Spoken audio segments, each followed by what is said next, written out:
कृष्णाय वासुदेवाय हरे परमात्मने प्रणतः क्लेश नाशाय गोविंदाय नमो नमः। राधे दे हरे कृष्ण। आप सभी भक्तजनों को अपरा एकादशी की बहुत बहुत शुभकामनाएं। प्रिय श्रोताओं, आज अपरा एकादशी का ये पावन और शुभ दिन है और इस दिन श्रद्धा पूर्वक किए गए व्रत, पूजन, उपवास और कथा श्रवण से अनंत पुण्य की प्राप्ति होती है।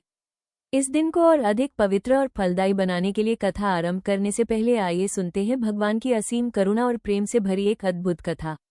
ये कथा हमें बताती है कि जब कोई भक्त सच्चे हृदय से निष्काम भाव से भगवान का स्मरण करता है तो भगवान भी उससे प्रसन्न होकर केवल उसकी प्रार्थना ही नहीं सुनते बल्कि स्वयं उसके जीवन में उपस्थित होकर उससे एक अटूट दिव्य संबंध स्थापित कर लेते हैं। जैसे एक भक्त अपने प्रभु के दर्शन के लिए तड़पता है, हर क्षण उनकी प्रतीक्षा करता है, ठीक उसी तरह भगवान भी तो अपने सच्चे भक्तों के प्रेम और समर्पण के दर्शन के लिए आतुर रहते हैं। भक्ति का यह मधुर मिलन ही तो इस कथा का सार है, जहां भक्त और भगवान के बीच का प्रेम किसी सीमा या शर्त में नहीं बंधा होता बल्कि वो तो एक शाश्वत और पवित्र बंधन बन जाता है। महाराष्ट्र में एक धार्मिक स्थल है पंढरपुर।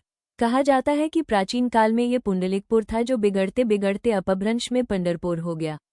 6वीं शताब्दी में यहाँ रहने वाले भक्त पुंडलिक के कारण इसका नाम पुंडलिकपुर पड़ा। भक्त पुंडलिक का नाम कृष्ण भक्तों में शामिल है, लेकिन एक बार की घटना ने भगवान भक्त के साथ साथ माता पिता का भक्त भी उन्हें बना दिया। कहते हैं कि भक्त पुंडलिक हर दिन अपने वृद्ध माता पिता की सेवा किया करते थे। इस दौरान वो हरे कृष्ण का निरंतर जप करते थे। वृद्ध और रोगी माता पिता की सेवा, उन्हें स्नान कराना, उन्हें साफ करना, भोजन कराना, इसके बाद पैर दबाकर उन्हें सुलाना उनके रोज की दिनचर्या थी। ये सब करने के बाद वो बाकी समय कृष्ण भक्ति में लगाया करते थे। एक दिन देवी रुक्मणी ने उनकी यह कृष्ण भक्ति देखकर श्री कृष्ण से उन्हें दर्शन देने और परीक्षा लेने के लिए कहा। देवी रुक्मणी के बार बार कहने पर श्री कृष्ण मान गए। एक दिन पुंडलिक जब अपने माता पिता के चरण दबा रहे थे तभी द्वार पर दस्तक हुई। भक्त पुंडलिक ने दरवाजे के भीतर से ही पूछा, कौन है बाहर? आज तो उनके द्वार पर साक्षात देवी रुक्मणी और श्री कृष्ण रूप बदलकर पधारे थे। आवाज सुनकर देवी रुक्मणी को लगा ये कैसा भक्त है जो अपने ही प्रभु को नहीं पहचान रहा। भक्त पुंडलिक तो उस समय अपने माता पिता के पैर दबाने में व्यस्त थे। अब उन्होंने द्वार पर खड़े भगवान का स्वागत करने के बजाय अपने माता पिता की सेवा करना सर्वोपरि माना। तो उन्होंने एक ईंट भगवान की ओर सरका दी, खुद उठकर खड़े भी नहीं हुए और कहने लगे, हे प्रभु, कृपया इस ईंट पर खड़े होकर आप थोड़ी प्रतीक्षा कर लीजिए, मैं पहले अपने माता पिता की सेवा पूरी कर लूं। भगवान को ये देखकर बड़ी प्रसन्नता हुई कि उनका भक्त उन्हें भी छोड़कर अपने माता पिता की सेवा को प्राथमिकता दे रहा है और वे उस ईंट पर खड़े होकर पुंडलिक की प्रतीक्षा करने लगे। भक्त की इस निष्ठा को देखकर भगवान तो भाव विभोर हो गए और वे ईंट पर ही खड़े हो गए। प्रतीक्षा करते करते उनकी कमर में दर्द हुआ तो वो कमर पर हाथ रखकर खड़े हो गए और कुछ टेढ़े हो गए। ईंट पर लगातार बहुत देर तक नहीं खड़े हो सकते थे, इसलिए भगवान ने अपने दोनों पैरों को जोड़ा और कमर टेढ़ी करके कमर पर अपने दोनों हाथ रखकर खड़े हो गए। ईंट पर खड़े होने के कारण उन्हें विठल कहा गया और उनका यही स्वरूप लोकप्रिय हो गया। इन्हें विठोबा भी कहते हैं। उधर पिता की नींद खुलने के बाद पुंडलिक द्वार की ओर देखने लगे, परंतु तब तक तो प्रभु मूर्ति रूप ले चुके थे। पुंडलिक ने उस विठल रूप को ही अपने घर में विराजमान कर लिया। यही स्थान पुंडलिकपुर या अपभ्रंश रूप में पंढरपुर कहलाया, जो कि महाराष्ट्र का सबसे प्रसिद्ध तीर्थ है। ये थी श्री विठल भगवान की कथा। सभी प्रेम से बोलिए, विठल भगवान की जय, भक्त पुंडलिक जी की जय। आइए भक्त जनों, अब शुरू करते हैं अपरा एकादशी व्रत की कथा। और यह एकादशी मनुष्य के हजारों जन्मों के संचित पापों का नाश करती है। वह मनुष्य को अक्षय भक्ति का फल प्रदान करती है। युधिष्ठिर महाराज ने भगवान श्री कृष्ण से कहा, हे भगवान जी, अष्ट कृष्ण एकादशी का क्या नाम है और उसका महात्म्य क्या है? सो कृपा कर कहिए। तब भगवान कहने लगे, हे राजन, यह एकादशी अचला तथा अपरा दो नामों से जानी जाती है। पुराणों के अनुसार ज्येष्ठ कृष्ण पक्ष की एकादशी अपरा एकादशी है, क्योंकि यह अपार धन देने वाली है। जो मनुष्य इस व्रत को करते हैं वे संसार में प्रसिद्ध हो जाते हैं। यह अपार पुण्य प्रदान करने वाली और बड़े बड़े पापों का नाश करने वाली है। ब्रह्मा हत्या से दबा हुआ गोत्र की हत्या करने वाला, गर्भस्थ बालक को मारने वाला, पर निंदक तथा पर स्त्री लंपट पुरुष भी अपरा एकादशी व्रत के पालन से निश्चित ही पाप रहित हो जाता है। जो झूठी गवाही देता है, मापतौल में धोखा देता है, बिना जाने ही नक्षत्रों की गणना करता है और कूटनीति से आयुर्वेद का ज्ञाता बनकर वैद्य का काम करता है, ये सब नरक में वास करने वाले प्राणी हैं। परंतु अपरा एकादशी के व्रत से वे भी पाप रहित हो जाते हैं। यदि क्षत्रिय छात्र धर्म का परित्याग करके युद्ध से भागता है तो वो क्षत्रियो धर्म से भ्रष्ट होने के कारण घोर नरक में पड़ता है। जो शिष्य विद्या प्राप्त करके स्वयं के ही गुरु की निंदा करता है वो भी महापातों से युक्त होकर भयंकर नरक में गिरता है। किंतु अपरा एकादशी के सेवन से ऐसे मनुष्य भी सद्गति को प्राप्त होते हैं।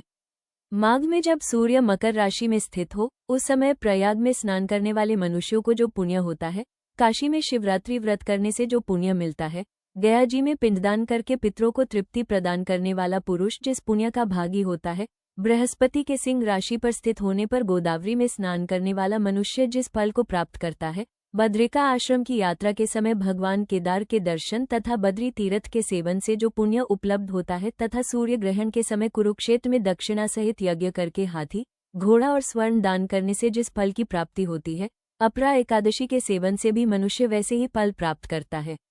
अपरा को उपवास करके भगवान वामन की पूजा करने से मनुष्य सब पापों से मुक्त होकर श्री विष्णु लोक में प्रतिष्ठित होता है और इस महात्म्य को पढ़ने और सुनने से सहस्त्र गौदान का फल मिलता है। तब युधिष्ठिर महाराज ने कहा, हे जनार्दन, अपरा एकादशी का संपूर्ण महात्म्य तो मैंने सुन लिया, लेकिन इस एकादशी को सबसे पहले किसने किया और एकादशी का पुण्य प्राप्त करके जिसका उद्धार हुआ उस विषय में भी मैं कथा सुनना चाहता हूँ। तब भगवान कहने लगे, हे युधिष्ठिर, अब इस विषय में एक प्राचीन इतिहास प्रसिद्ध है, उसका वर्णन करता हूँ, ध्यानपूर्वक सुनो। प्राचीन काल में महिध्वज नामक एक धर्मात्मा राजा था। उसका छोटा भाई वज्रध्वज बड़ा ही क्रूर, अधर्मी तथा अन्याय था और वह अपने बड़े भाई से द्वेष रखता था।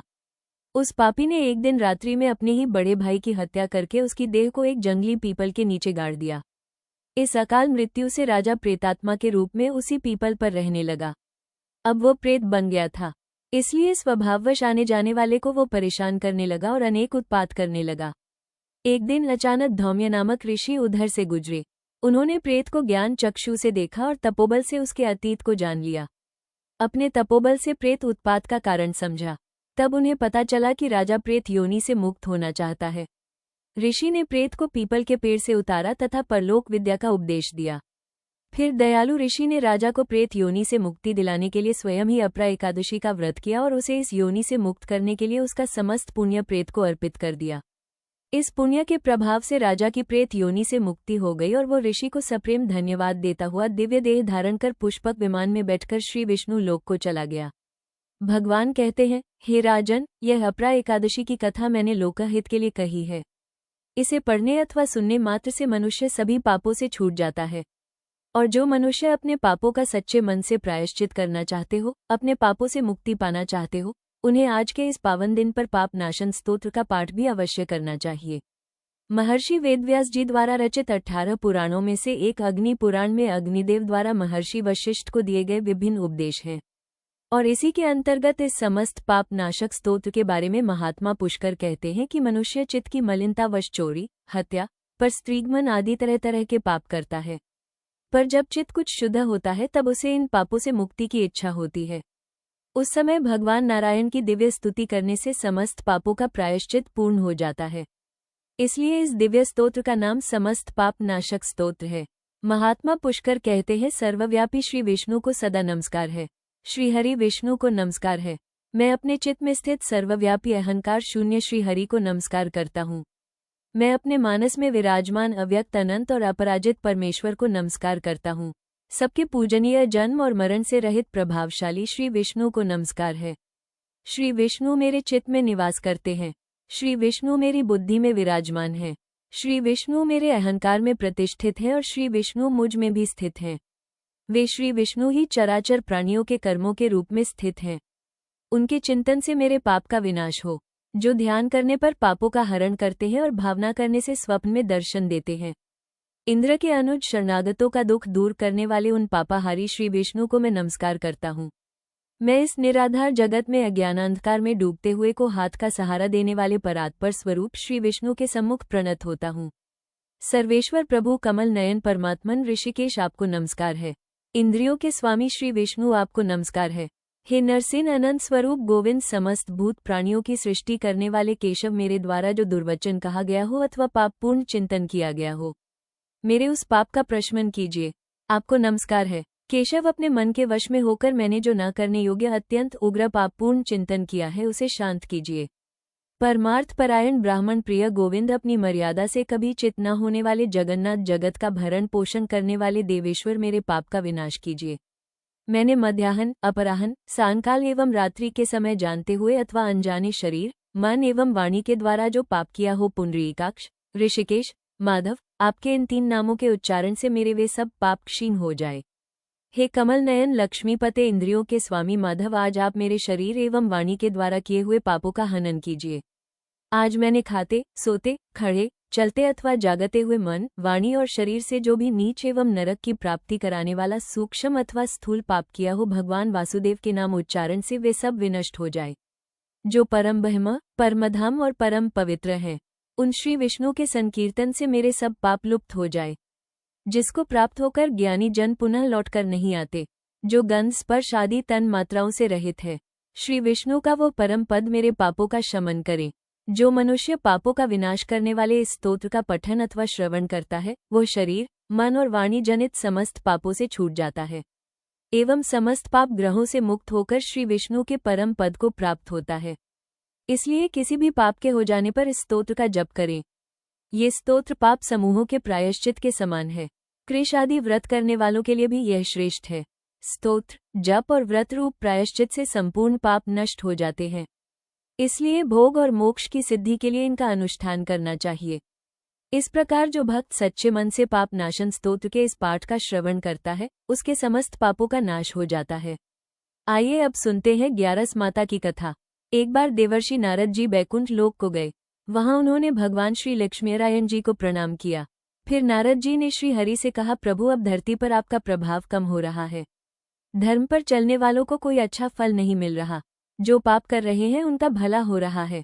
तब श्री हरि कहने लगे, ऐसा नहीं है देवर्षि, जो भी हो रहा है सब नियति के कारण हो रहा है। श्री हरि की बात सुनकर नारद जी बोले, प्रभु, मैं तो देखकर आ रहा हूँ कि पापियों को तो अच्छा फल मिल रहा है, लेकिन भला करने वाले और धर्म के रास्ते पर चलने वाले लोगों को बुरा फल मिल रहा है। उन्हें दुख भोगने पड़ रहे हैं। भगवान ने कहा, देवर्षि, कोई ऐसी घटना बताओ जिससे तुम्हें ये लग रहा हो। नारद जी कहने लगे, प्रभु, अभी अभी मैं एक जंगल से आ रहा हूँ। वहां पर एक गाय दलदल में फंसी हुई थी। कोई भी उसे बचाने वाला नहीं था। थोड़ी ही देर के बाद मैंने देखा कि एक चोर उधर से गुजरा। दलदल में फंसी हुई गाय को देखकर वो रुका तक नहीं, बल्कि उस गाय पर पैर रखकर वो दलदल से भरा हुआ गड्ढा लंघकर आगे निकल गया। आगे गया तो उस चोर को सोने की मोहरों से भरी एक थैली मिली। थोड़ी ही देर बाद वहां पर एक साधु महाराज आए। उन्होंने उस गाय को दलदल में फंसा देखा तो गाय को बाहर निकालने की पूरी कोशिश की और पूरी ताकत लगाकर आखिरकार उस गाय को निकाल लिया। गाय को बाहर निकालने के प्रयास में वो साधु महाराज खुद दलदल से लथपथ हो गए थे। जब वो साधु महाराज आगे बढ़े तो एक गड्ढे में गिर गए और उन्हें चोट लग गई। प्रभु, अब आप ही बताइए, ये कौन सा न्याय है? नारद जी की पूरी बात सुन लेने के बाद श्री हरि बोले, देवर्षि, यह सही ही हुआ। जो चोर गाय पर पैर रखकर भाग गया था, उसकी किस्मत में तो एक खजाना था, लेकिन उसके इस पाप के कारण उसे केवल कुछ मोहरें ही मिल पाई। वहीं उन साधु महाराज को गड्ढे में इसलिए गिरना पड़ा क्योंकि उनके भाग्य में उस समय मृत्यु लिखी हुई लेकिन एक गाय को बचाने के कारण, दलदल से बाहर निकालने के कारण उनके पुण्य बहुत अधिक बढ़ गए और उनकी मृत्यु बस एक छोटी सी चोट में बदल गई। इंसान के कर्म से ही उसका भाग तय होता है देवर्षि, इसलिए अच्छे कर्म करना कभी भी नहीं छोड़ना चाहिए। श्रीहरि की बात सुनकर देवर्षि नारद मुस्कुराते हुए और प्रभु को प्रणाम करते हुए नारायण नारायण कहकर प्रभु की रचाई हुई सृष्टि की अन्य लीलाएं देखने के लिए चल पड़े। प्रेम से बोलिए श्री लक्ष्मी नारायण भगवान की जय। अब सुनिए एकादशी माता की कथा। इस कथा को सुनने से ही एकादशी का व्रत पूरा माना जाता है। श्रोताओं, एक बार एक बूढ़ी माँ ने एकादशी का उपवास रखा। बड़े ही भक्ति भाव से वो एकादशी की पूजा किया करती थी। वे बूढ़ी हो चुकी थी। उन्हें वृद्धावस्था में कोई भी ऐसी वस्तु नहीं चाहिए थी जो वे एकादशी का उपवास रखती, क्योंकि एकादशी का उपवास रखने से तो श्रीहरि की कृपा से सब कुछ मिल जाता है। वो बूढ़ी माँ तो अपने बच्चों के लिए, अपने परिवार की सुख सुविधा के लिए इतना कठिन व्रत रखती थी। वे दिन भर तो बड़ा कठिन मन करके और अपनी प्यास को किसी तरह से रोके रही, क्योंकि एकादशी के व्रत में वो जल की एक बूंद भी ग्रहण नहीं करती थी। द्वादशी को ही जल पीकर वो अपने व्रत का पारणा किया करती थी। दिन भर उन्होंने किसी प्रकार अपने मन को संयमित रखा, पूजा पाठ की, व्रत की कथा पढ़ी सुनी और फिर पंडित जी को मिट्टी के एक पात्र में भरकर पानी और मौसमी फल दान में दिए। दोना भरकर शक्कर भी वितरित की। उन्हें गर्मी के कारण बड़ी बेचैनी हो रही थी। एक तो निराहार और निर्जल रहकर उपवास रखा था और ऊपर से प्यास भी अधिक सता रही थी। इस कारण उन्होंने सोचा कि चलो पानी में बैठूं, शायद थोड़ी शांति मिले। ये सोचकर वो पानी में बैठी रही, पानी से बार बार कुल्ला करती और मुंह हाथ धोती रही। तब कहीं जाकर उन्हें थोड़ा बहुत चैन मिला। एक तो धूप तेज की पड़ रही थी, इस कारण बूढ़ी माँ का मुंह सूखा जा रहा था। बूढ़ी माँ बड़ी बेचैन हो रही थी। एक तो बुढ़ापा, दूसरा ये भयंकर गर्मी। बुढ़ापे की तो स्थिति ही कुछ ऐसी होती है, बड़ी मुश्किल से धीरज बन पाता है। अब किसी प्रकार रो धोकर दिन कट पाया। अब बूढ़ी माँ के सामने पहाड़ सी लंबी रात थी, जिसका कट पाना बड़ा ही मुश्किल दिखाई दे रहा था। चारपाई पर पड़ी हुई बूढ़ी माँ को किसी प्रकार भी शांति नहीं मिल रही थी। बार बार प्यास के मारे गला सूख रहा था और वे इस प्रकार बेचैन होकर करवटें बदलती जा रही थी। कई बार उठकर वे घर के बाहर जाती फिर अंदर आ जाती। न उन्हें घर के अंदर शांति मिल रही थी न बाहर। वे पड़ी पड़ी एकादशी माता को याद करती रही और मन में ध्याती रही कि हे माता, आप मेरी लाज रखिएगा, आप ही मुझे शक्ति दीजिएगा ताकि मैं भली भांति आपका व्रत कर सकूं और यह पहाड़ सी रात सुकून से बीत जाए। प्यास के कारण बूढ़ी माँ की बेचैनी तो बढ़ ही रही थी। उन्होंने धैर्य रखने का बहुत प्रयास किया, लेकिन आखिरकार उनकी सहनशीलता की सीमा टूट गई और वे घबराकर प्यास के मारे एकदम चिल्ला पड़ी, बचाओ बचाओ। बूढ़ी माँ का चिल्लाना सुनकर उनके परिवार के सभी सदस्य उनके आसपास इकट्ठा हो गए और बूढ़ी माँ की चारपाई के पास पहुंच गए। सब बोले, अम्मा जी क्या हुआ, आपको क्यों चिल्ला रही हो? और जब आपसे व्रत नहीं रखा जाता तो इस बुढ़ापे में इतना कठिन व्रत क्यों कर रही हो? अम्मा जी, अगर शरीर में ताकत है तभी तो भक्ति हो पाएगी, आप पानी पी लीजिए। बूढ़ी माँ अपने परिवारजनों से बोली, मेरे तो प्यास के मारे प्राण ही निकले जा रहे हैं, जरा जल्दी से मेरी छाती पर ठंडे पानी का घड़ा तो रख दो। नातियों ने दौड़कर दादी की छाती पर ठंडे पानी का बर्तन रख दिया। तब कहीं जाकर उन्हें थोड़ा बहुत सुकून मिला, और जब सुकून मिला तो थोड़ी देर के लिए उन्होंने अपनी आंखें बंद कर ली। इधर एकादशी माता सोचने लगी, यह है तो बूढ़ी माँ लेकिन बड़े नियम से मेरा व्रत रखती हैं, चलकर इनकी परीक्षा लेनी चाहिए। ऐसा विचार कर एकादशी माता आधी रात को मुर्गा बनकर कुकड़ू कूक करने लगी। मुर्गे की तैर सुनकर बूढ़ी माँ जल्दी से उठी और बाहर जाकर आसमान की ओर निहारा, लेकिन आसमान में तो कहीं भी उन्हें सुबह का तारा दिखाई ही नहीं दिया। अब वे सोचने लगी कि फिर यह मुर्गा भला क्यों और कैसे बोल गया।